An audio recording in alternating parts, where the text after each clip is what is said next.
I'm Angie. I'm Rhonda, and we are Adventures in Nomadness. We are ready for the West Highland Way. 96 miles.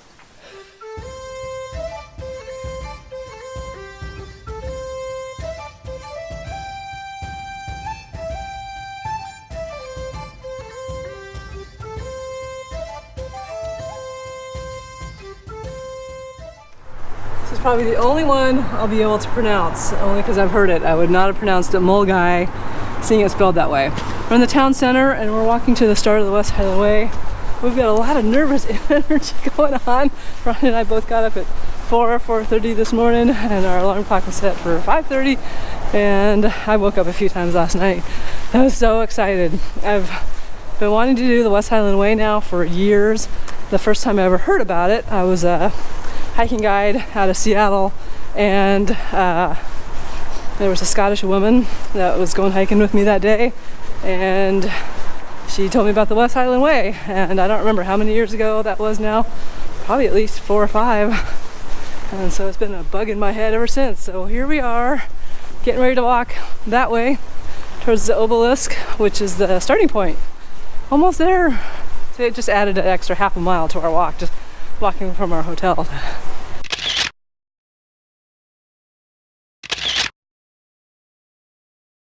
Well, good morning. We are at the official start, the obelisk that officially starts it. Is right over there. We're just a few steps off that while some gentlemen over there take their pictures. It's a fun start. They're kind of a hoot already. But yeah, we just walked down this path ahead of us, and we got 12 miles today to get to Dremmen.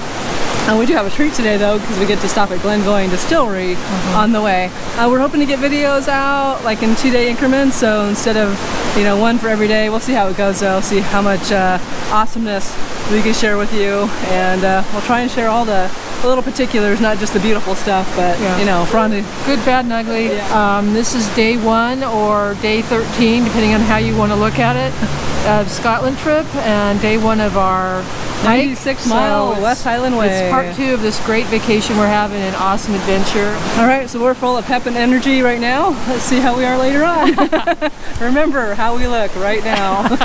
Fresh, not bedraggled, not sweaty, not pissed because it's been dumping rain for days with sideways gusty winds. Anyway, it's a really cool start though too, because there's all these different metal cutouts.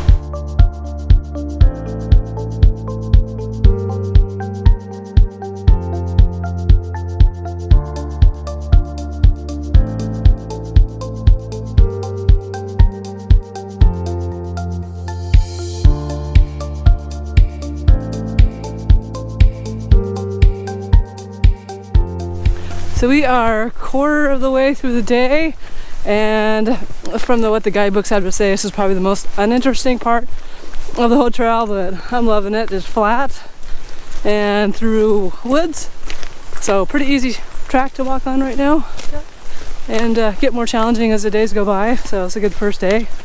Both feeling really good. So far we've seen swans, deer, 2 red deer, a swan family with babies, little birds. And not that many hikers this morning, a few, but not as many as I would have thought. Yeah, so far so good. And if you want to do the West Highland Way yourself, there's a couple things to think about. It looks like the guys coming up behind us are camping, I think, because they've got some pretty big packs on. So you can camp along the way. There's campgrounds, and there's spots where you can wild camp. We're hoteling it like most people do. I'm not saying most people, but a lot of people do. So there's inns, pubs, hostels, and to book, I would book out as far in advance as you can. I think I booked last fall.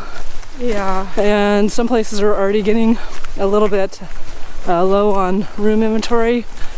And on the Facebook group, though, West Highland Way, someone said, yeah, this was like last month. Hey, I'm gonna do the. I'm gonna make sure we're going the right way. Okay.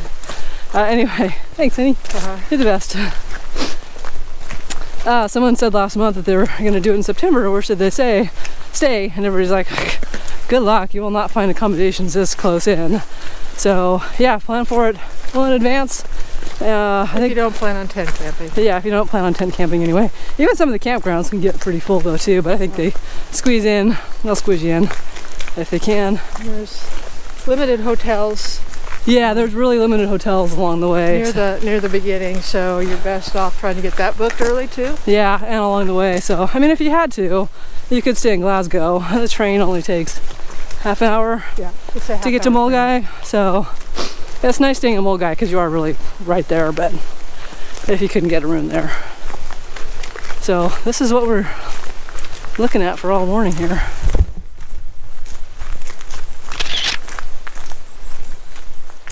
And now the rain starts. We got lucky for about the first 2 hours or so this morning, and we knew it was gonna rain. It's gonna rain probably every day. What are we doing now? Got our rain pants on now. And your camera cover. And my camera cover. It's an extra weight, but sometimes it's worth it. What else do we have if it gets really bad? What else do we have if it gets really bad? Ponchos. Ponchos. Rain covers. We got it all.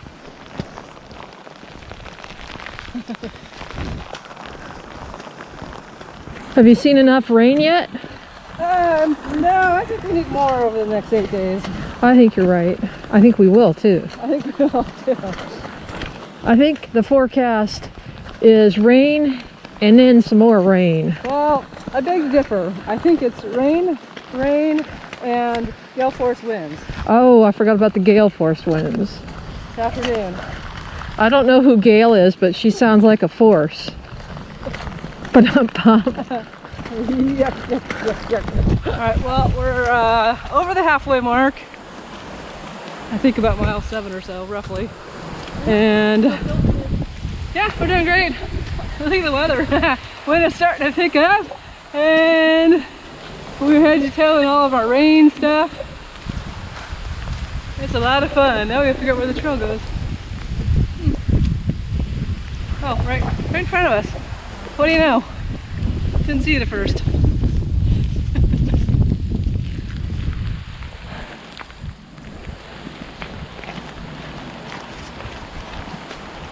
I think our next stop is the distillery for a warming wee dram. Wee dram. And I can't remember the name of the distillery. Glengoyne Distillery. Oh, Glengoyne. So they have some pretty good stuff. I've already tasted that at someplace. I can't remember where. I think it was a dinner when we had the fish and chips in Edinburgh. Yes, that's it. We've tried a few whiskeys, and I've actually found 1 or 2 that I like. Surprise, surprise, I'm not a whiskey drinker. I've only found 1 or 2 I don't like. I don't know what that says about me. Alcoholic? What does that say? No, I can't spell it, therefore I can't be one. Okay, the ones we don't like are the Islay whiskeys, where they use peat to dry the barley. Yeah. Okay, So and it's really smoky. And that's our whiskey talk for the day. Until we get to the distillery. Walking through a field, sidestepping sheep shit to get to Glengoyne Distillery. They got a little path from the West Highland Way over to the distillery. It's time for a wee dram and a warm up. You'll also see blended Scotch. Now, what they'll use is their different grain, because this word here, malt, means that they've used barley, and only barley, 100%. Now, if you use a different grain, that word won't be there. It'll just be a blended Scotch, and it's a blend of grain. Grain whisky will fill 60% of the bottle. Maybe they'll use wheat or maize, something like that.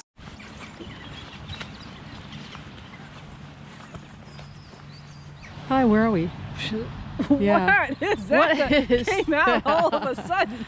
Just as Rhonda popped the thing on the camera. We got mini shots. Wait, I'm talking over here.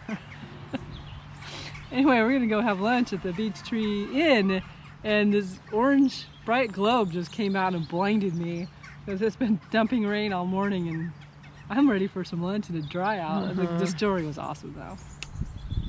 Maybe we need another dram or something. Oh, I'm sure that could be arranged. Okay. Beech Tree. She said it looked like me, so.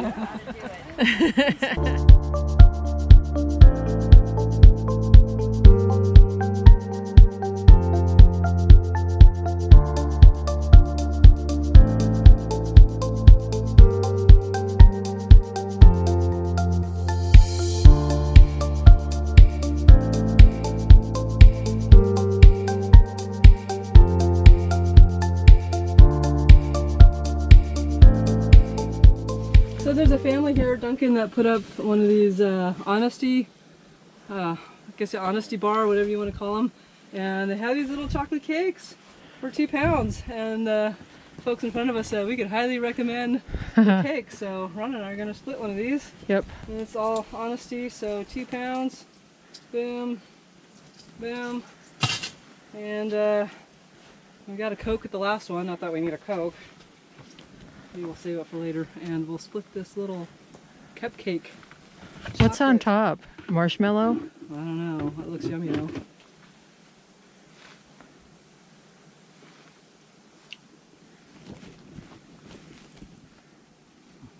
Twix. Oh, my favorite. We are nearing the end of today's walk. It's our fourth quarter check-in. Yeah, it's about a 1.5 miles or so left. Yeah. Still feeling good. That's good because we got more to do tomorrow. Right. 14 instead of 12 today. No, I've had an awesome time. So I couldn't have really asked for anything more. The fact that the sun came out a little was a bonus. So yeah, the weather's been fickle. So these poor people before us. I was thinking about taking my jacket off or my rain pants because it was getting hot as the sun came out. And then I sort of figured we might be walking towards a rain cloud. Anyway, I came around the corner. They'd taken all the rain gear off. And we were joking around. I'm like, as soon as you did that, it probably was going to rain. They're like, yeah, probably. And literally not 50 feet later, it started dumping rain. And last time I looked, they were putting the rain stuff back on again. they were laughing. They were laughing, but that's how the weather's been today. You have to have a sense of humor. You have to. A local said there actually might be a heat wave coming up this weekend, and it's Wednesday. So that would be kind of cool. The biker, yeah, she was biking this one. And she said she was fine. She had to push her bike up because I know tomorrow I think going up Connick Hill is pretty tough with a mountain bike. So you gotta give her credit. Ooh, that's pretty awesome. Right now we're walking on a road basically. It's just one of these crazy last 2.5 miles. Scottish single track roads. So hard surface, which can be definitely harder on your feet and everything. But we only have just over a mile left. So we're good. Dremmen camping coming up. These little stone buildings are so stinking cute. Imagine staying in this B&B. Oh, I'd like to. It has vacancies. Oh, wait, we already have a place to spend the night. And then you get wafts of the farmland around you. You're like, oh, I don't want to stay here. Oh, it doesn't bother me any, but... Depends on how strong it is. It's really strong right now. But that's part of the allure of Scotland, I guess.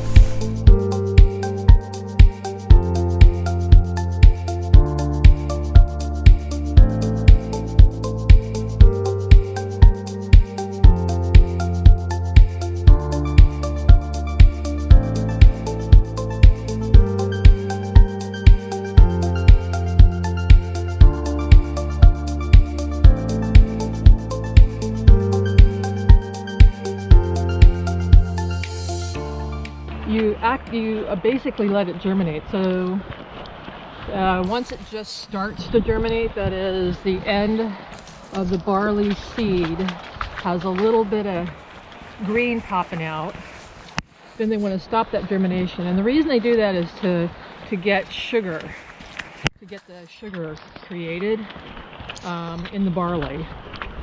And that's what the yeast field feeds off of. So once they get that little bit of germination, then they kill it with heat. And in the case of Isla, they use the old-fashioned method, which is using the peat to cook it, essentially. And when they do that, it adds all the smoky flavor to the barley. And that permeates the end product, the whiskey at the end.